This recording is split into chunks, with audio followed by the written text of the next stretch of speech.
بسم اللہ الرحمن الرحیم. میرے نوڈیروں کے بیٹوں بھائیوں بہنوں، پاکستان میں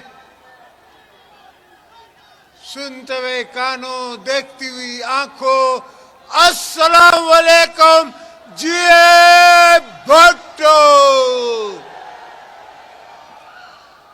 میرے دوستو، اسی جگہ کھڑے ہو کے آج سے 16 سال پہلے میں نے آپ سے کہا تھا کہ انشاءاللہ تعالی اگر میں اپنے فرض اتار سکوں تو پھر مجھے گڑی خدا بخش میں جگہ دینا، ورنہ میرے بزرگوں کے قبرستان میں دفن ہوا.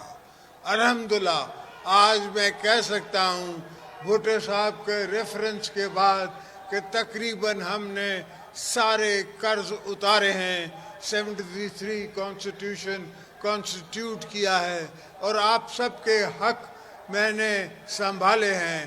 انشاءاللہ آگے بھی آپ کے حق سنبھالتے رہیں گے اور آپ کو قدم بڑھا کے آگے لے کے جائیں گے. پاکستان غریب ملک نہیں ہے.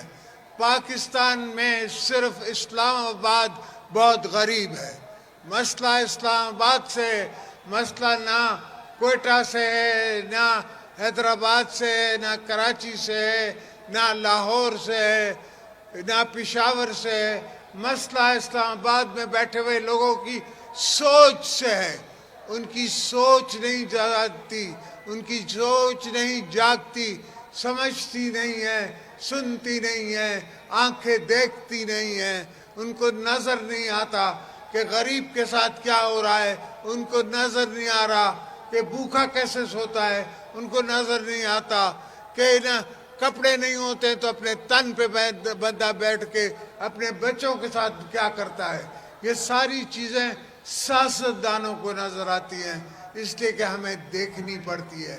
ہمیں ہمارے ورکر جو ہیں وہ پکڑتے ہیں اور کہتے ہیں کہ یہ کرو وہ کرو، اور ہم نے ان سے قسمیں کھائی ہوتی ہیں، وعدے کیے ہوتے ہیں، اور آج تک دنیا آپ کو یہ نہیں کہہ سکتی کہ آپ کے لیڈر آصف زرداری نے کسی سے زبان کی اور پھر وہ پھر گیا. ہم نے کبھی یہ دھندا نہیں کیا اور ہمیشہ بھٹو صاحب کے مشن کو اور بی بی صاحبہ کی شمع کو جلائے رکھا. ہر جگہ وہ شمع جلائے رکھا.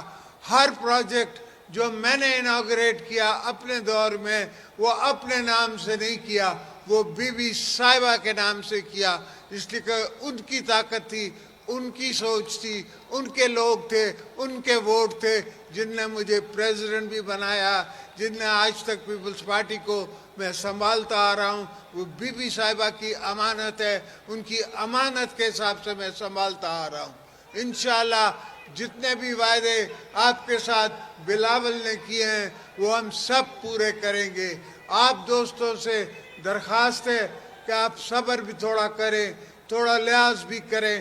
انشاءاللہ پاکستان کو ہم بنائیں گے اور بنانے کی ضرورت ہے. یہ پاکستان جو ہے وہ ہماری مجبوری ہے کہ ہم اس کو بنائیں. یہ نہیں ہے کہ ہم پاکستان بغیر بنائے چلے جائیں اس دنیا سے. پاکستان کو بنائیں گے تو آنے والی قومیں، آنے والی نسلیں ہمیں یاد رکھیں گی، ورنہ تو بہت آئے بہت چلے گئے.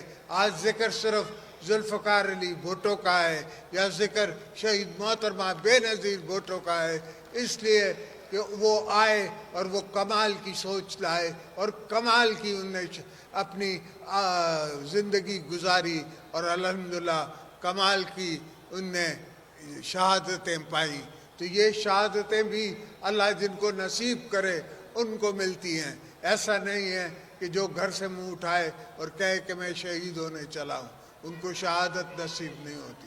شہادت ان کو نصیب ہوتی ہے جن نے انسان ذات کی خدمت کی ہوتی ہے، اور اس کی انسان ذات کی خدمت میں اول درجے پہ بھٹو صاحب تھے، پھر بی بی صاحبہ تھی، اور پھر کہیں تاریخ میں ہمارا بھی نام آئے گا، مگر پہلا تاریخ میں نام بھٹو صاحب کا اور بی بی صاحب کا آئے گا. تو دوستو آپ اپنی ہمت باندھے رکھیں آپ سوچ سمجھ کے سمجھیں کہ آپ کا اور آپ کی لیڈرشپ کا کوئی اور مسئلہ نہیں ہے. ہمارا مقصد یہ ہے کہ آپ کو آپ کے حقوق ملے, غریبوں کو حقوق ملے, لوگوں کو پانی ملے, اناج ملے, لائننگ ہو, ڈیمز بنے, تھر جو ہے وہ سبز و ساغاب ہو جائے, اور سارے بلوچستان کو بھی ہم سراب کر سکیں, گلگت بلتستان کو بھی ہم سراب کر سکیں, گلگت بلتستان سے ہم چائنا ٹریڈ شروع کر سکیں. یہ ساری سوچیں ہیں وہ ہمارے مینیفیسٹو میں بھی انشاءاللہ ہوں گی, اور آپ دیکھیں گے کہ ہم اگلی دفعہ یہ سب کام کر کے دکھائیں گے. جے بھٹو.